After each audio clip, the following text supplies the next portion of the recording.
Hey guys, this is Dan from Version 2 Poker, Benjamin Barker on 2+2 in the forums, making a little video here. Sean recorded about half an hour worth of play at NL10 on the Everleaf Network, part of our challenge, and he sent me the video, and I'm going to do a little commentary, and sometime down the line I'm going to send him 30 minutes of my play, and he's going to do a little commentary on mine, and should make for some interesting stuff. I'm sure there'll be some spots that I want to do one thing and Sean wants to do another, and vice versa, and we disagree with some of the plays, but that's totally okay. There's a lot of different ways that you can win at poker and a lot of different styles that can win, and seeing differences in styles and talking about them is a helpful thing. I would say that on the whole, I probably play a little bit looser and more aggressively than Sean, and Sean is a little bit more tricky. I think we're pretty similar post-flop. I think that I just tend to do a little more stealing and 3-betting, especially from the blinds. I don't really like to call out of position. Sean is pretty good about playing hands out of position, so we have some stylistic differences, so there might be just some pre-flop spots that we disagree on, but hopefully there's some cool hands here to talk about. As we get into it here, Sean's HUD, he told me, is the first row is VPIP, PFR, 3-bet, fold to 3-bet, and then the bottom row is C-bet, fold to C-bet, steal, and fold to steal. And obviously the very top number is the total number of hands. Looking around at these tables, I would say that these tables actually look pretty terrible. Sean gets kind of an F for game selection. Yeah, I'm definitely opening Queen 4 suited. Yeah, there doesn't really seem to be any juicy fish, and the only fish on any of the tables is to Sean's direct left, so I assume he's probably not sweating game selection too hard, just because of the fact that he's trying to make a video, but if it was me grinding on my own, I would definitely find better tables. There's going to be a lot of action that goes on tables that normally if I was playing, I'd be like looking at what hands went to showdown, taking a look at all the big pots that occurred. There's already a few different hands that might be noteworthy. I would not fold 4-6 suited there against the fish. I would probably just complete in the small blind. I don't think he's going to raise that much. He's a fish, and we have lots of implied odds there. With Jack Queen here, C-bet is okay. If we C-bet, we're going to get check raised a fair amount. We're just going to have to muck to the check raise. If we do C-bet and get called, which we're going to a fair amount, we also have to be planning on barreling off on turns and rivers a fair amount. Just doing one and done here is not that great because he's going to make moves sometimes, hits his calling range a little bit, and I don't even know if he might just even peel once with ace highs, so I don't really like one and done, but if we're planning on barreling down on the guy, it's pretty decent.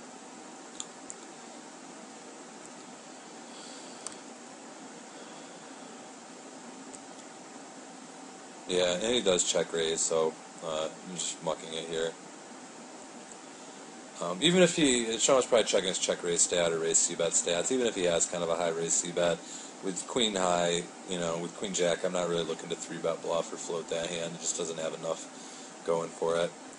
On table 1, by the way, the tables I'm going to reference are table 1, upper left, table 2, upper right, table 3, lower left, table 4, lower right. On table 1, we C-bet totally standard. We turn a king.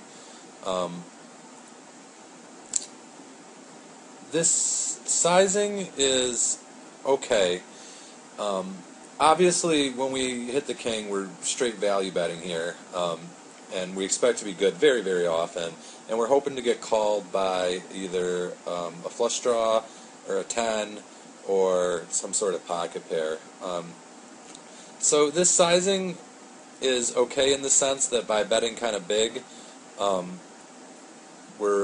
we're trying to do is represent the fact that we're bluffing at the king and hoping that he makes kind of a light call here. He does look like a regular, so he might understand that this is a good double barrel card and call us light.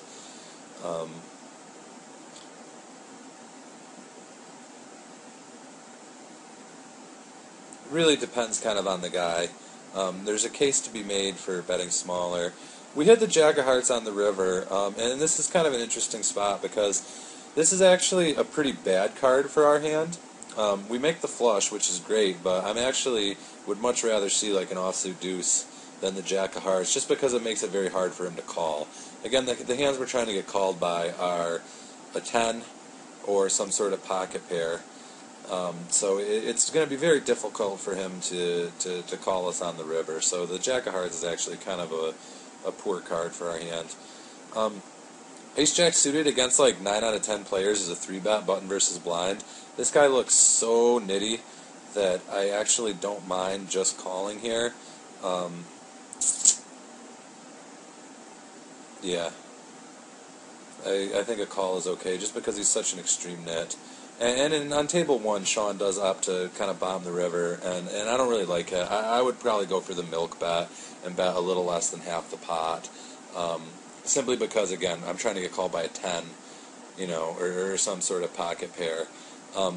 Against a thinking player, it's better to bet big because then at least we like kind of credibly represent a bluff. And when we bet like a third pot, he knows it's a value bet.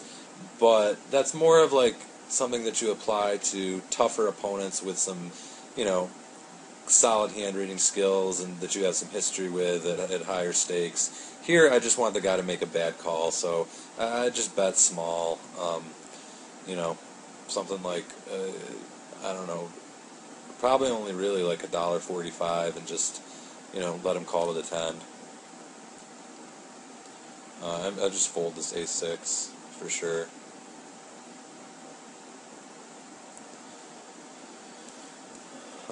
We flop top pair against the nit. Check call is pretty standard here.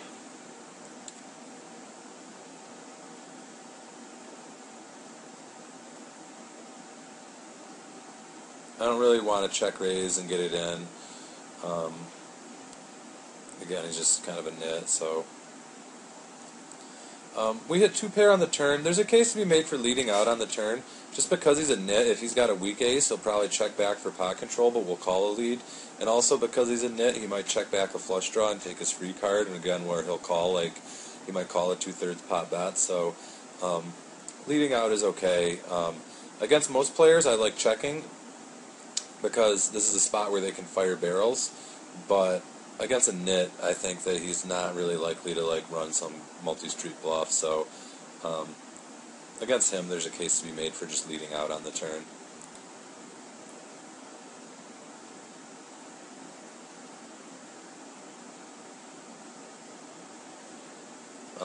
Sean full pots the river. This is fine. I think the river size is actually good. The nit's not really going to call unless he's got an ace. So we're just trying to represent a busted flush draw and get max value the times that he pot controls an ace on the turn.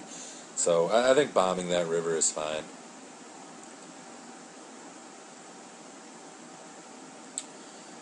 We see bet our ace in the lower right, totally standard.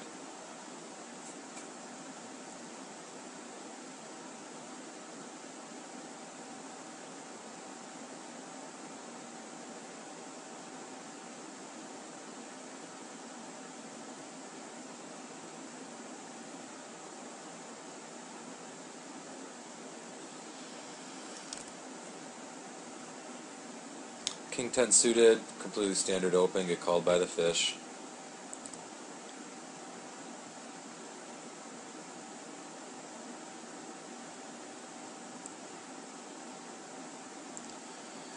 And we get 3-bet by a reg. He looks kind of aggressive, 26-22 with a 12% 3-bet. I would still just fold here. Even though he might be squeezing us kind of light, I don't really. The thing of it is that with the fish behind us, I think he kind of expects this fish to call a fair amount, so that tells me that he's not as likely to have bluffs and a little more weighted towards value. So because of that, I'm a little bit more prone to just fold. If it was like cutoff versus button, and the button was like more of a tag, I still probably wouldn't call. I don't really like calling with this hand, but I might put in a small 4-bet bluff because he does look like an aggro 3-better. But here I'm just going to fold.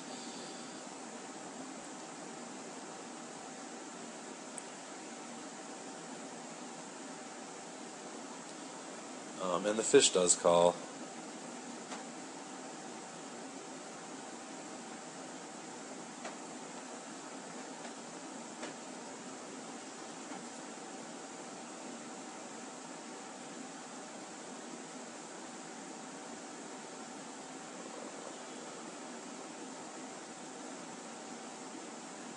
It looked like he was chucking it down, I guess. Yeah, he had ace-king. He said I was going to say he's got some sort of big ace.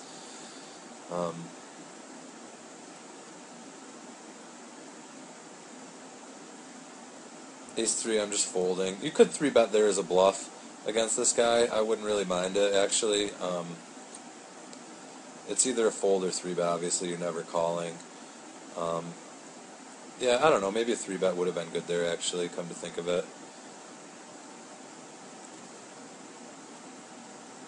But the reason being, even though he was under the gun, he's pretty aggro, so he's going to be opening fairly wide under the gun. I can't click his pop-up to see his under the gun opening range, but I assume it's fairly wide, and generally when you 3-bet over their under the gun open, they give you more credit, and ace-X is a good 3-bet bluffing hand, so here this same guy that we're talking about 3-betting, and he's the one that 3-bet us before, 3-bets us and we hold king-jack offsuit.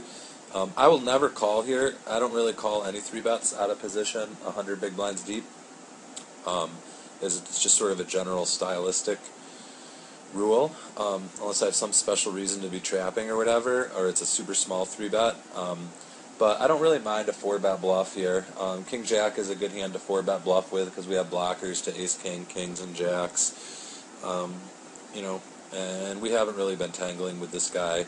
So I would think we get a fair amount of credit. So this is a pretty decent spot just to pump it up to like $2.30, $2.20, and obviously fold if he shoves. Fold is like standard. It's not like you have to 4-bet there. Fold is the standard play, but it's a pretty good spot for it.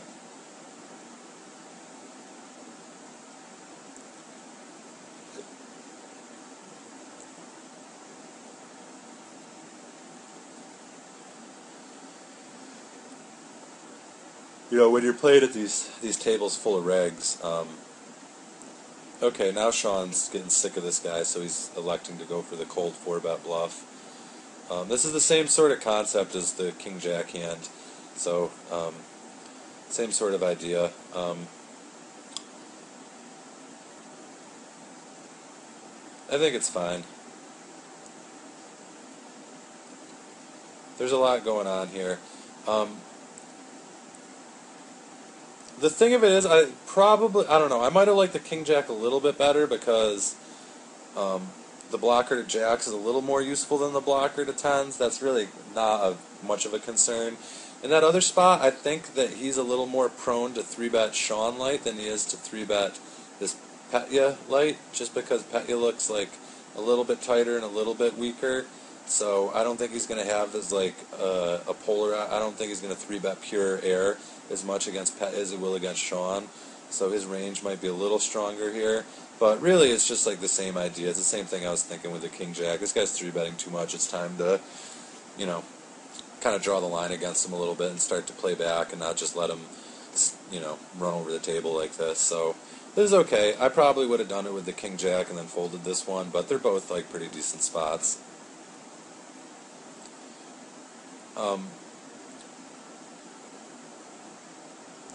3-betting king-jack BBB.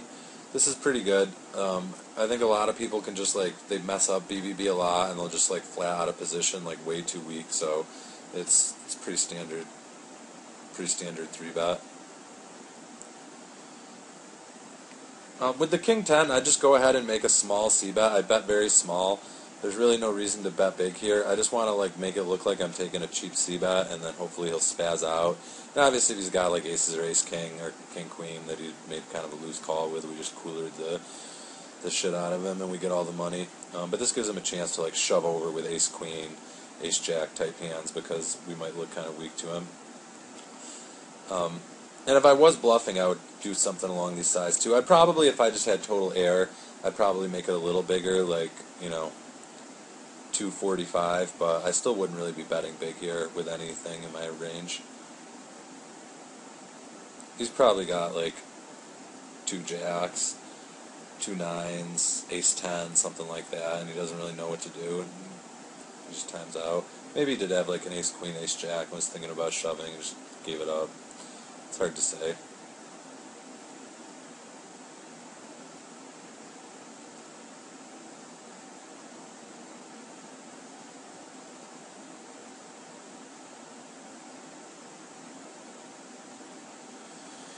Yeah, I can't stress enough to you guys. I know Sean's just staying here for the video, but these tables are like, I mean, just playing three-handed with these guys, this is like so pointless. I mean, it makes for interesting spots for a video, but and it's good for hand analysis, hand analysis. But if you're just grinding and trying to make money, like, this is just wasting your time. Not that Sean doesn't have an edge against these guys. I just think that he's got a bigger edge against fishier opponents. Maybe this is a time of day where there's like no one on and he doesn't really have many options too. I don't know. I would not fold this on the button. I don't know what he's. Yeah, there you go. he was looking at folding it, but he came through with a button steal.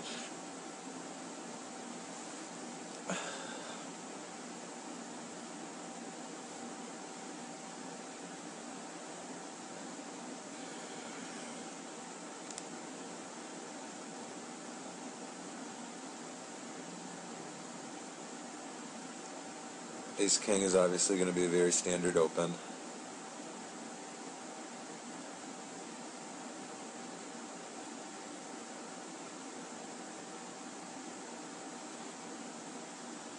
Eight six, I'm opening that. Yeah, I'm not folding that. I'm going to go ahead and open it. I think it plays pretty well post flop. You can, with that 8-6 suited, because you raised and you're the pre-flop raiser, you can kind of fire away at some big card boards and get credit, and then the medium card boards your hand connects with. So I think that's a pretty standard open for me in that position. The ace-king hand, this kind of fishy guy, this is an interesting spot. Sean elects to check it. I would probably c-bet it, and the reason being is that I would just fire 3 times against this fish, because he never folds to c-bet. So if you're going to just like one and done, it's like totally pointless to c-bet, because you know he's never folding to 1 c-bet, and a lot of people just kind of auto c-bet and then check to this type of player, and it's like burning money. But what is pretty good sometimes is firing away multiple barrels against this guy. The reason being is that so much of his flop calling range is going to be random gut shots, second pairs, third pairs, random pocket pairs, ace highs, all sorts of junk. I mean, he could have a queen sometimes, but he's going to have all sorts of other stuff very often, so you can push him out on the turn in the river. So I like betting there just because I'm kind of bloating the pot for the... I would open ace-6 suited as well. 5-handed, I'm pretty much opening any suited ace. But again, that's just sort of a stylistic thing. Same concept applies with this ace-queen as the ace-king on the last hand. If he calls, sure, he could have a king sometimes, because he's going to have a lot of other stuff that you can push him out on the turn in the river. So if he does call, I'm just like getting ready to fire away at this kind of guy. All sorts of random gut shots, straight draws, flush draws, pocket pairs, weak fives. There's just a lot of different ways that you can make him fold by the river. Obviously, you'll never get him off a king ever, but he's got such a wide range pre-flop. King X is like just a small part of his range.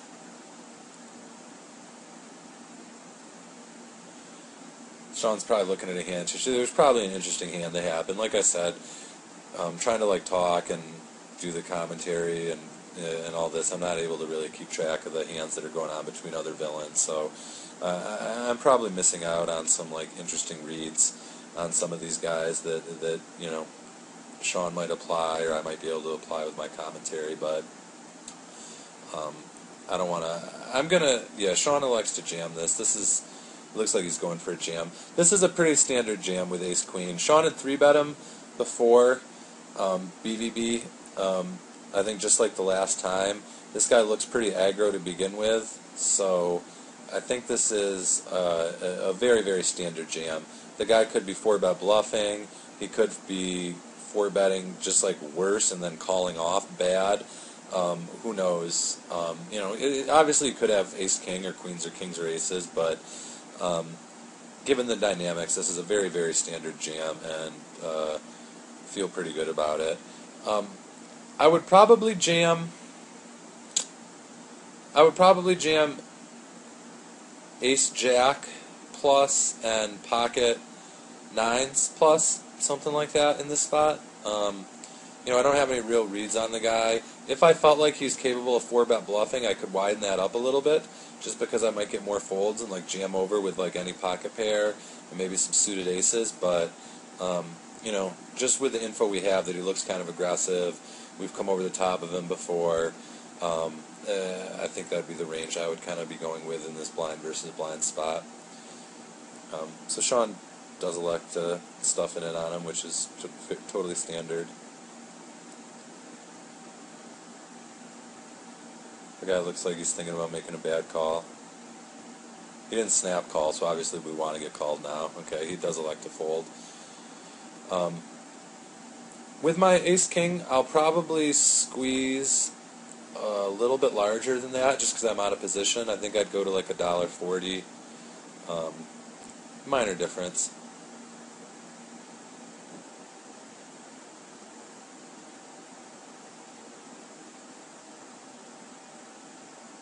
So I don't really know what SK Skleezy was doing there. If he was just timing out on other tables, or if he was really thinking about a call, because usually when someone 4-bets, if they're 4-betting a value hand, they just, they know they're going to call a shove. So I don't know if he was like, had a hand like ace-10 and then was just like trying to figure it out, or if he just was busy on other tables, or was Hollywooding or what, but, usually they either snap call or snap fold there if they're a good player. Sean flops top 2. Nothing really it's hard to get paid on this board, but it's not like he's going to like go crazy bluffing at it most of the time either, so you just kind of got to fire at it and hope he's got like ace-queen, king-queen, and really just hoping that you cooler the hell out of him. If he's got like jacks or 10s, he's just going to check back. If he's got a weak or ace-jack, ace-10, he'll probably peel once. And if he just got like, I don't know, I don't think he's going to like call the 3-bet very much with just random undercards to the board, but even if he did, he's probably like not going to bluff at it too much. So Sean 3-bets Skleezy again with 10s, which is totally standard. The guy just 4-bet folds, so if he 4-bets, obviously we're just jamming in the 10s and feeling good about it, because he might be 4-bet bluffing and he might just get really frustrated and make a terrible call, because Sean's just kind of held over him and had a lot of good 3-betting spots. He does 4-bet, so I definitely just jam. I would like snap jam on him too, just because it kind of like further like makes him mad. Yeah, and he calls off with 4s, so good job to Sean for tilting this guy. Pretty standard.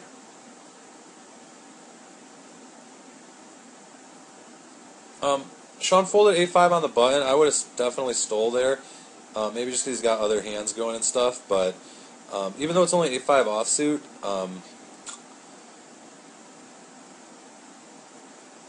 we have 2 regs in the blinds. This guy does 3-bet a fair amount, but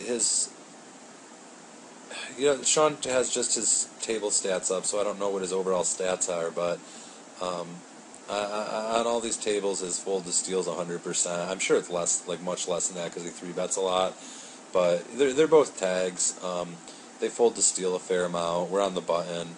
I'm going to be opening like most stuff here, so 8-5 is like a hand I would open there. Minor difference.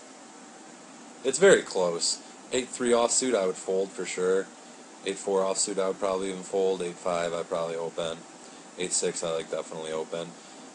We're fighting with Skleezy again. We got ace-queen, so I'm just going to... Sean is going to call here. I would just 4-bet and try to get it in, because he looks... yeah, this is blind versus blind, too. I wasn't sure about the positions, but blind versus blind, I would definitely just 4-bet and then hope that he makes some sort of like bad 5-bet, because, again, I think we got him pretty tilted right now. Also, I don't really like flatting 3-bets out of position in 100 big blinds with much of anything. I just don't really think it's like a great play. We're going to be out of position. He's got the initiative. And if he just has some junk hand like 7-5, we're giving him like a free pull at just out-flopping us. So I would definitely have 4-bet in that spot. As played, I'm probably going to check call here on this board. This board doesn't really hit much of anything, so...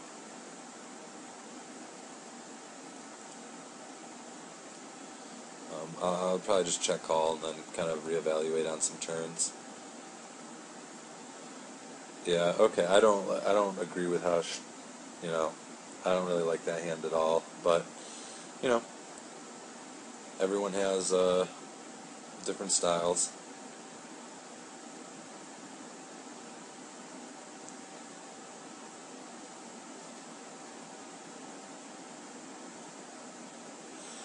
With this King-9 against Skleezy now, I probably will not 3-bet. I would 3-bet it against a lot of guys, but just given the dynamics and his propensity for 4-betting at this point, I will just call when he inevitably opens.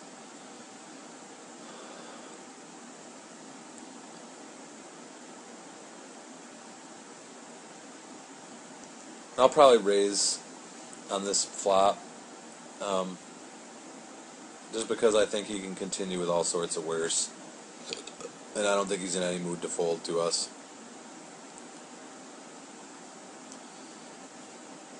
Sean elects to call. Call's fine. It allows him to keep barreling, but there's just so many crappy cards on the turn that, and it's not just like an 8. A club is crappy. Any overcard is crappy. A 5 is crappy. Like, most cards are actually kind of crappy on the turn, which is why I always want to get value on the flop right away. Plus, we can, like, more credibly rep a draw by raising the flop. He could, like, do something really dumb. Sean elects to check back the river. I don't really like that river check back. I would probably value bet. The reason being is that I think that if he had us beat on the river, he would lead out. I don't think he would check on that board with any hand that beats us, because it's just too easy for Sean to check back. So I think when he checks to us on that river, it's a value bet spot. Checking back the turn is fine, just because of the 4-card straight. I think he would probably bet a 4-card straight just because of the way that the match has been going against him, and he just wants to play big pots against us. But once he checks the river, he could call even with ace-high against us here, because he's like kind of tilted, and we could like potentially be on some sort of misdraw. So yeah, I would just bet, and if he's got a 9 or any pair, or even if he's got pocket deuces, he might call, honestly.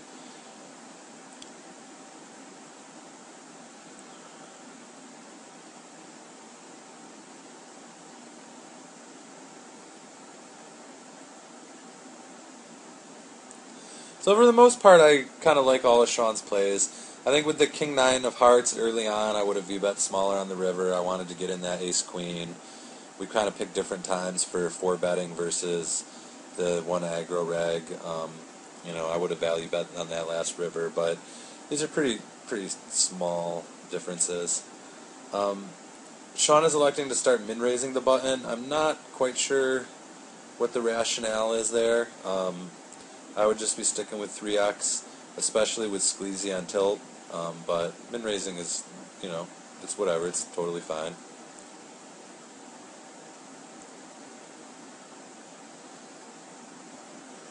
I'm probably just gonna go ahead and c-bet the pocket sixes. 30 cents is fine.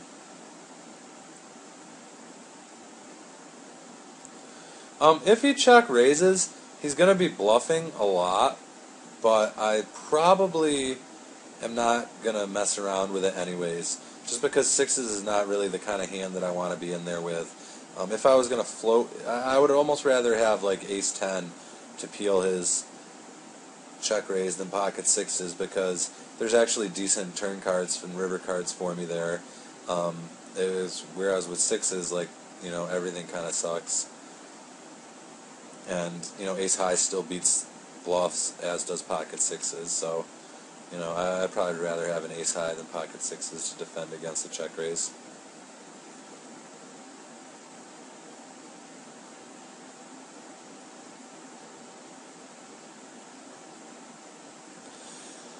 We flop trips with a top kicker.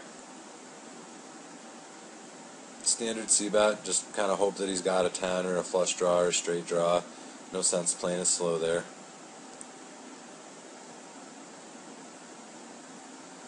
It stinks when they fold, but, the times that they have something, you want to get a value going right away. I don't really like min-raising in the small blind. Min-raising on the button is one thing. Min-raising in the small blind against someone that wants to play back at us and fight us, I'm not a fan of. I just fold to his 3-bet.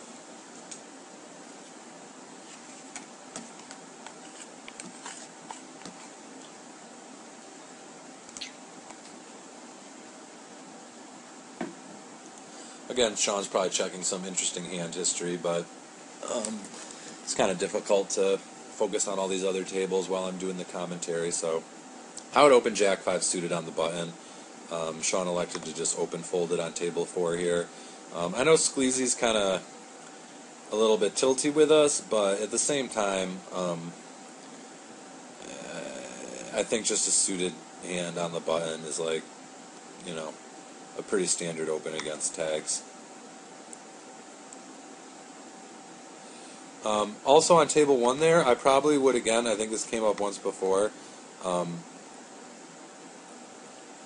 I would open limp the kind of junk hand. I think we had 10-8 there.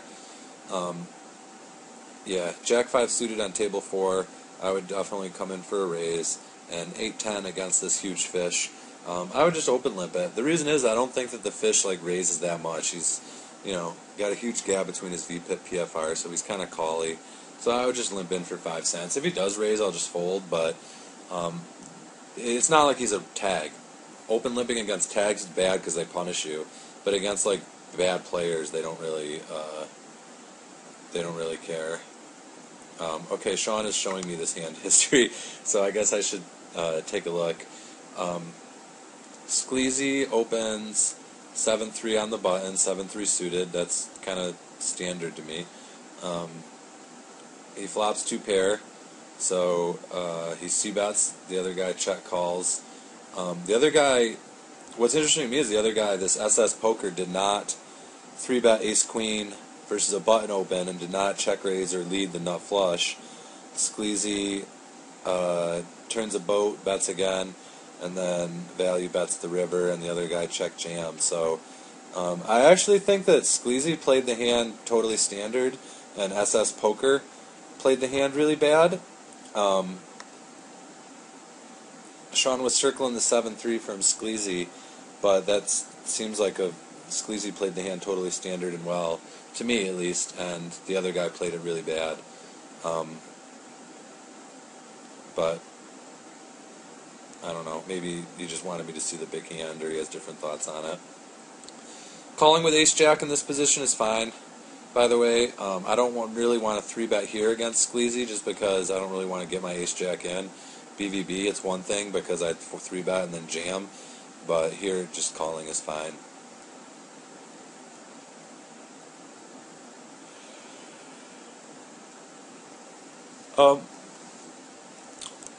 Once he checks, It's kind of close. I mean, if this other fish had a bigger stack, I would like a bet more because we have more room to maneuver on the turn in the river.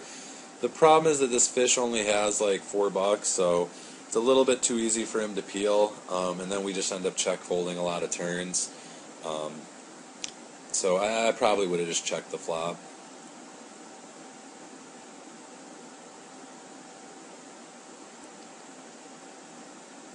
Against Skleezy, it's either 3-bet or call with the king-queen. Either one is okay. I think that's normally going to be probably a call in these positions, but given that Skleezy's tilty at this point and doesn't want to fold to us, it's probably 3-betting is fine. We are really running hot, so that's nice. Flop the joint against this guy again. I like the c-bet sizing.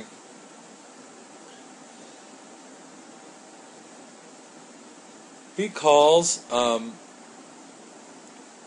you could either check this turn and go for a check shove, or you could just continue to bet it. It's really kind of close. I think against most people, I would just continue to bet because they can call with good draws or any random King X or Queen X hand, and they might be somewhat prone to pot control if we check. But given that Skleezy has been kind of tilty and probably like wants to get back at us, I think checking is pretty decent because it might induce something from him because he does seem a little spastic. But it fails, so now there's really no choice but to just bet out.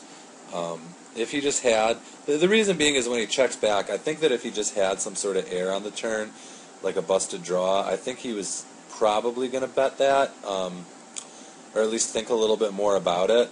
So when he checks back and does it kind of fast, he's probably just got like a queen-jack kind of hand a lot, so might as well just bet ourselves now and hope that he puts us on a busted flush. And I'd probably size it like, I don't know, 295, something like that.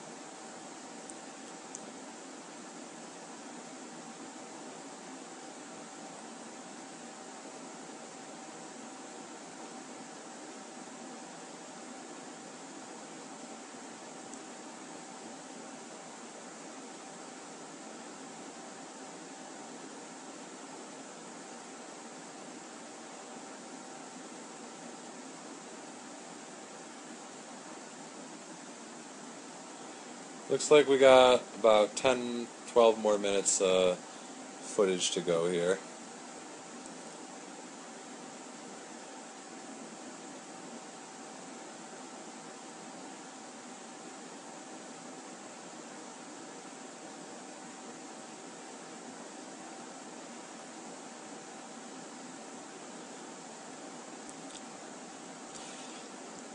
Yeah, I've been playing mostly the 4-max tables on Everleaf as part of the challenge. They're kind of cool. I haven't really ever played 4. I've never seen 4-max before. It's just a little bit different dynamic. I like 6-max. I like full ring. I don't play a ton of heads up. I do enjoy it, and I think I'm a pretty strong heads up player, but I have a very difficult time multi-tabling it.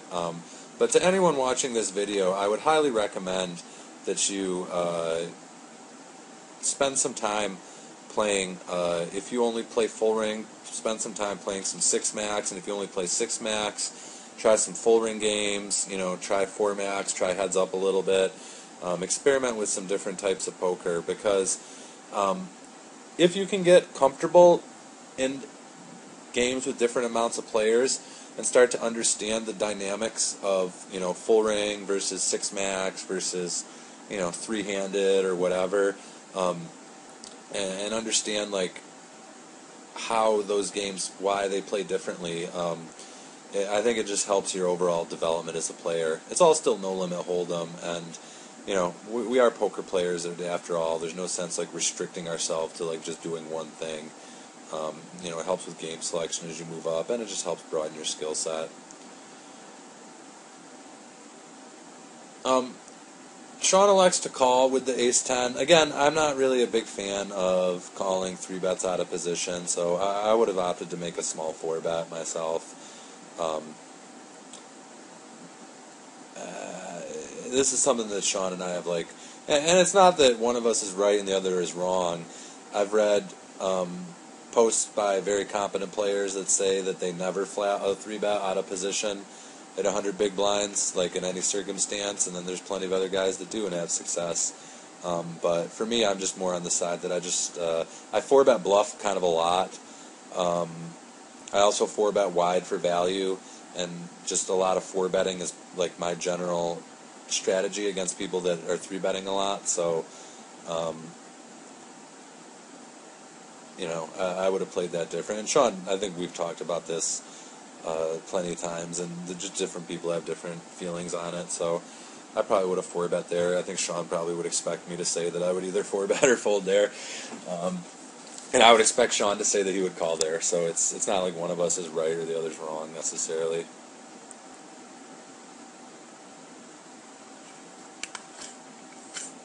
Although obviously I think I'm more right since I do it, and Sean thinks he's more right since he does it the other way. But that kind of goes without saying.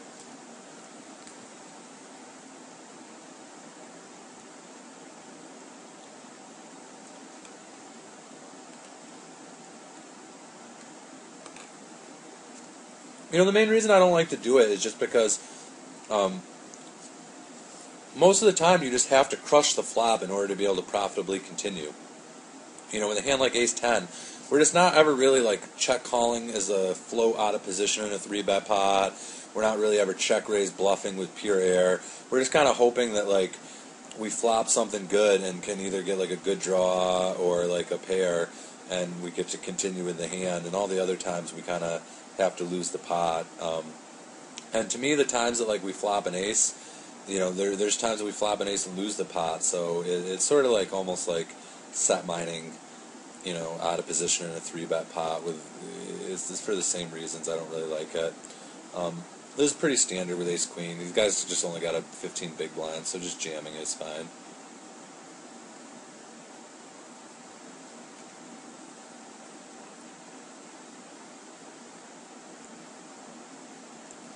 Um, 6-5 off, I probably actually would just fold this on the button because this guy in the blind is so loose, and I would just rather have like a big card hand against him.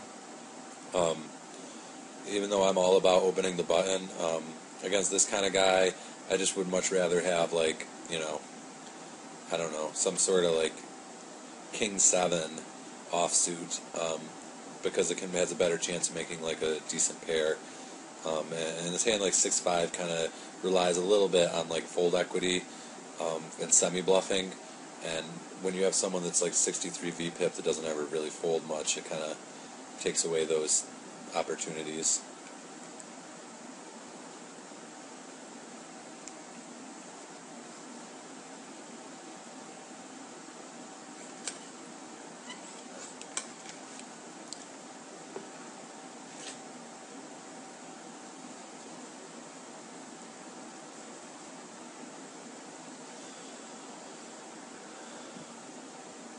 King Jack off on table 2, I would probably 3-bet that hand. I don't really like calling in position with King Jack offsuit very much. Sean elected to fold, so I kind of thought he might call there because he's a little more call and then mix it up post-flop oriented than I am. I like to fold. I would probably just 3-bet though. I kind of prefer, I think a 3-bet is a little bit better, just because it's a good 3-bet bluffing hand. It's got blockers, and if he does call, we're in position. We can like pot control a pair. We can bluff at some boards. Folding is fine though. It's not like I 3-bet like every time, but I probably would have elected to do it there. It feels like we haven't like been too crazy on that table in a couple orbits. So Queen Jack, I would definitely fold to this guy's 3-bet. He looks like kind of a fish. He's only got half stack. There's really no reason to continue there. King Jack, I would have folded to his 3-bet as well. King Queen is like right on the borderline. Ace Queen, I would call his 3-bet. Ace King, I would raise. King Queen suited, I would call. King Queen offsuit is like right on the borderline between maybe I'll take a flop, maybe I'll fold. Just in case you guys are curious about what range of hands to defend against someone like that there.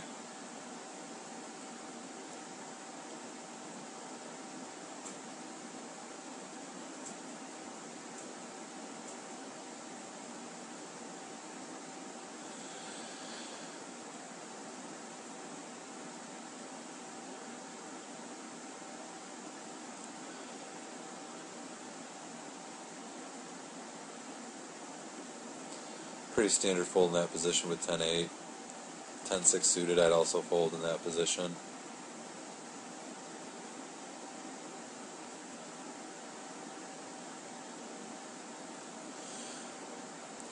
In case you guys are wondering, those little stars over people's heads, Everleaf has some sort of weird like rating system where players can vote on other players. Like on 2+2, you can give a thread 5 stars. You can give a player like 1 through 5 stars on this site. So I don't really know how people go about ending up getting different amounts of stars. For myself, I've been anywhere from 2 stars to 5 stars on given days. I think sometimes people assign 5 stars to good players like in earnest, and I think sometimes they just do it kind of facetiously. I would not be 3-betting ace-deuce there either against Skleezy. Against a lot of people, I like 3-betting ace-deuce there as a bluff, but Skleezy just wants to play back at us. So against someone that wants to like continue versus our 3-bets, I would be 3-betting a merged value range in that spot.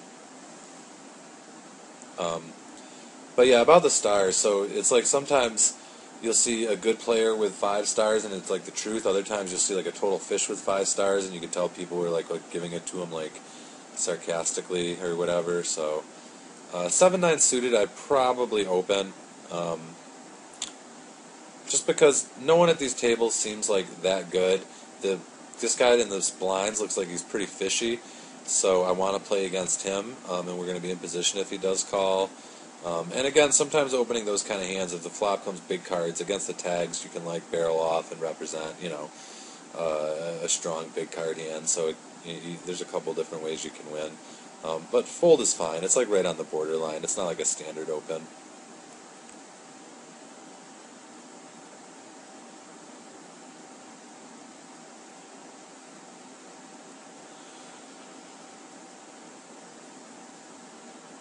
Sean's checking his raise first in early position. It's 11%. It's only 18 samples, so it's kind of hard to say. If we had a large amount of hands on the guy, like say we had 1,000 hands or more, and it was still 11% in early position, I would definitely just fold the king-queen when it came around to me. Even though it is king-queen and it's a strong hand, we're out of position against someone that's like gonna be opening hands that dominate us, like ace queen and king queen, and not opening like queen jack off or king jack off in that spot very much. So if the sample held true, if we had more hands on him, I would just fold. Given that it's only 18 samples and we don't know too much about him, call is pretty good. But if we had a lot of hands, I think we could go ahead and make a tight fold pre-flop there. For example, in a full ring game, that's like against an under that can open, that's a pretty standard fold in the big blind. Check calling is definitely the play. We're trying to represent like a pocket pair, and we're just going to keep checking to let him bluff at it. I don't like betting out here. I'd want to try to look like pocket sixes and hope that he keeps firing. Sean might have looked and saw he had a low turn c-bet, but nonetheless, he can't really call that bet with air. He'll call with a pocket pair, but I think we're only getting 1 street from the pocket pair anyways, and we can get that on the river. So, yeah, I would have just checked the turn for sure and let him keep firing with his air, even if he does have kind of a low fold to c-bet, or excuse me, a low turn c-bet.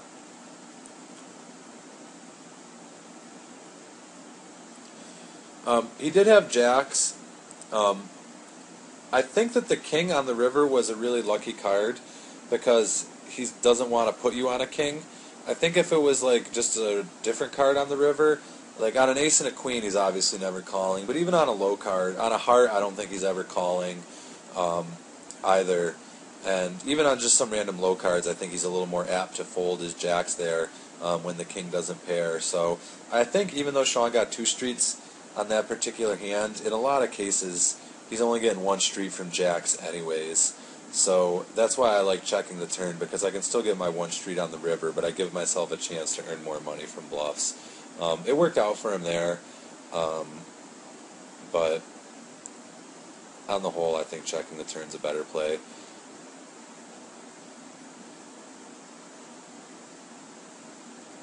Sean likes to 3-bet the 9s. I think it's okay. Calling is fine too. I might prefer calling just because we're going to see a four-way pot and we're getting such great odds pre-flop. I don't really... See, the thing is here is I don't really want to get it in with nines.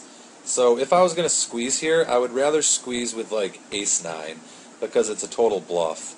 And I don't care like that I have to fold if someone jams.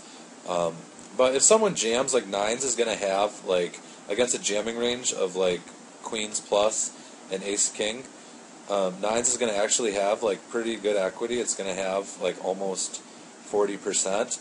So it's, like, kind of close on the border of, like, whether you should call or fold if you do get jammed on. So, and if you do get called, it's going to be a little bit tricky to play out of position post-flop. And pre-flop, we're getting like almost direct odds to try to flop a set with tons of implied odds. So this is a good squeeze spot. I just don't like doing it with two nines. I would do it with ace-9 as a bluff. I would probably do it with queens plus for value and just get it in, obviously, and ace-king, just get it in. But yeah, I think with nines, it's like it's unclear whether this is a value raise or a bluff or what. So because of that, I like doing it just as a bluff or with like value hands. And I think nines just has plenty enough value to just call pre-flop. And I'm not sure that like it's going to really play that well post-flop if we do get called in this situation. So not a huge fan of it.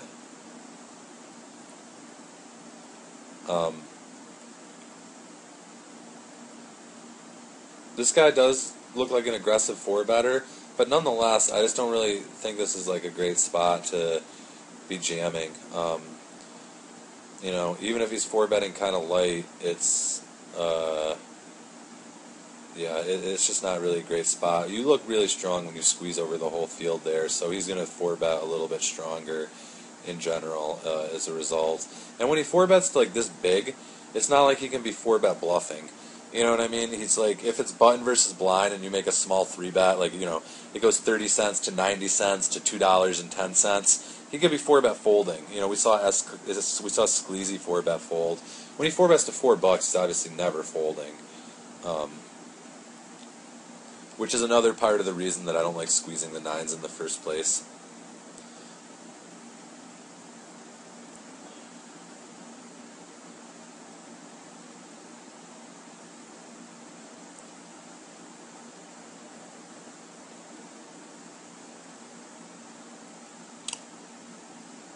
But once he does 4-bet, I kind of like Sean's fold. I don't really think there's much sense in jamming there. He was kind of praying for a flip.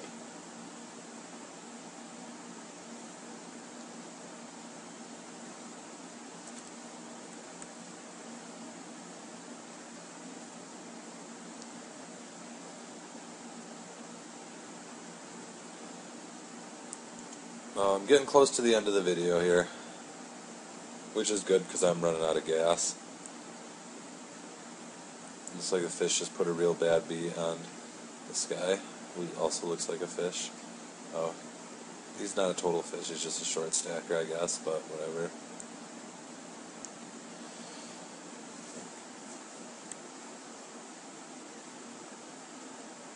Ace-9 I'm opening. I don't care, like, if these guys are kind of like 3-betters. This is just too strong. Yeah, there you go.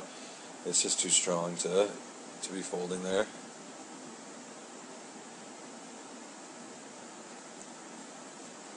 I think Sean secretly wanted to fold it, but changed his mind because he was on camera. Burn Sean if you're watching.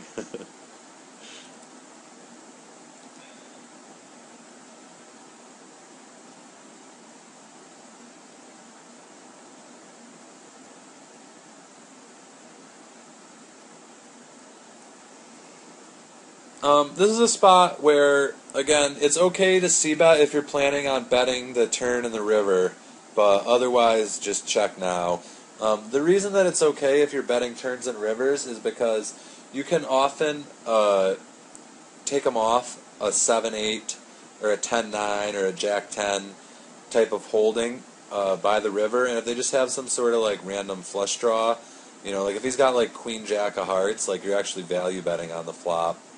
and on the turn when you fire again. And when you bet big and they call, you can actually bluff at some hearts because they're not always going to have flush draws. They're going to have like weak pairs, one pair hands, kind of a lot. And you do have, your ace is most likely good if you hit it, and obviously you got a gut or do a straight. So this is a pretty decent spot to c-bet and then just like unload on them. But unless you're willing to like go all the way, don't even bother. And it's sort of one of those high variance plays, but that is one of those things that like, helps boost up your red line a little bit. Because I do think you get them off hands like 6-5, 10-9, Jack 10, 7-8, pocket eights, all that junk folds by the river if you keep firing. Once you check, you just check fold. And if you do bet, obviously good bluff cards are overcards to the board. And then sometimes hearts as well.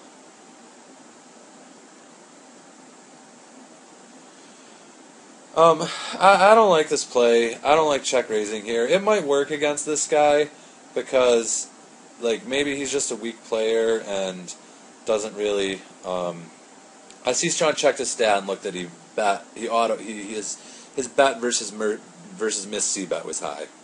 So this guy just stabs when checked to a lot.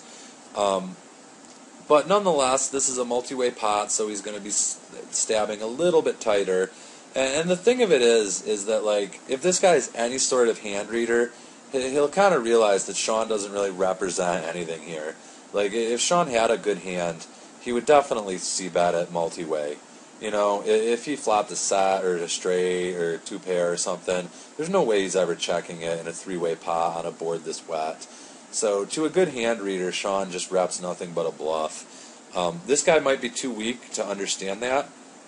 So, it could be exploitative against the fact that he's weak, but I think against like a decent player, a competent hand reader should be able to see right through that.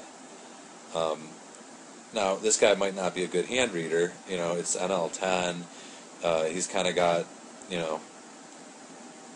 marginal stats. So, he might not be the sharpest knife in the drawer, but I think against a good hand reader, it's like pretty obvious that you just don't have much there.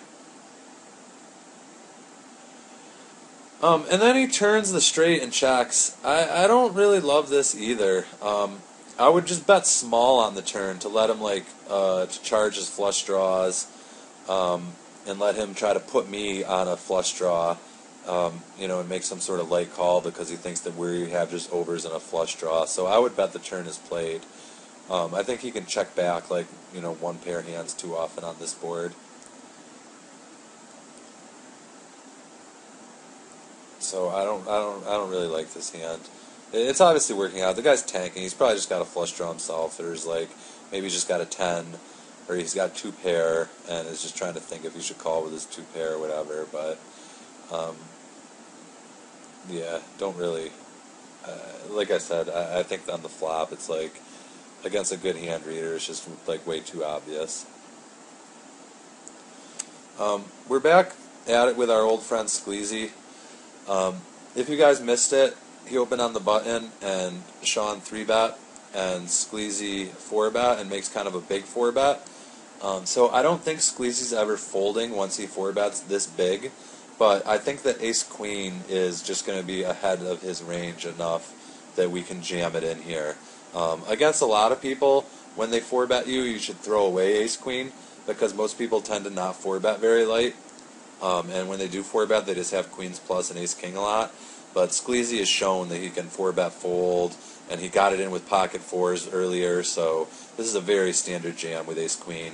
And he actually could just, call it off with worse here. He might just, get pissed and call with king-queen or something dumb. I mean, he called with fours, so, who knows what the hell. Yeah, he does make a bad call, and hold, and Sean does hold. And really, it's just abused this guy. This Skleezy guy has really just gotten the worst of it. I wasn't paying attention to this king-queen hand. Looks like it's the last hand of the video. So I'll go back and see what happens here. This fish limps, so King Queen is obviously a standard raise. I would raise bigger. I think 40 cents is a little too small. It's not a huge deal. I just like raising to 50 cents, sometimes 55 or 60, because they limp call a lot, and when they do limp call, I want to just earn more value when I c-bet and win the flop, win the pot. So it's just like kind of just getting free value from the bigger pre-flop raise for when I win it on a later street. Against this fish, I'm not the hugest fan of this c-bet. I think that he'll check call with ace high a lot, which is what makes it kind of questionable to me. If you're planning on shoving an ace or a jack or a club, if you're planning on barreling aces and jacks and clubs, I guess it's okay, because then you can push them off random sixes or spade draws or pocket pairs or stuff like that. So as long as you have a plan for barreling, it's okay. But if it's just going to be, again, and I've said this a few times, and that's a theme that's like an important thing to me, is that if you're just going to be one and done against these type of players, that are like, against a nit, it's okay to be one and done, because when they call, they have a good hand. But against these kind, if you're going to be one and done, it's really kind of pointless. But yeah, I mean, you could potentially barrel aces or jacks or clubs, and obviously kings or queens for value. But yeah, he does check, and Sean is probably just going to give up at this point, I would think. Which is kind of, this is like, the thing of it is, he's got like, his stack size is such too that it makes it, his stack size is also like contributes to making the flop more of a check, because if he was deep stacked, that gives us more room to barrel turns and rivers and apply pressure. But when he's got so little money left, it's just too easy for him to click call with a hand like as weak as pocket fives, because he's just a fish anyways. So that's kind of why I'm not in love with the c-bet there. If he was full stacked, I do like the c-bet more, and then barreling on the cards I mentioned. So that's it. Hope you guys enjoyed the video. Hopefully you guys learned something. There was some pretty clear differences between Sean's style and my style in a few different places. But, there's more than one way to skin a cat, and there's a lot of different players at much higher stakes than us that have vastly different styles. So, I'm sure some of you will kind of agree with Sean's plays in some spots, and some of you will agree a little bit more with my line of thinking. But, hopefully just my speaking about the hands and talking about ranges and what I would do gave you guys a little bit of insight into how I think about things, and hopefully you learned something, and maybe there's a concept or two that you could apply to your own game. So thanks for watching, guys, and I will talk to you all soon.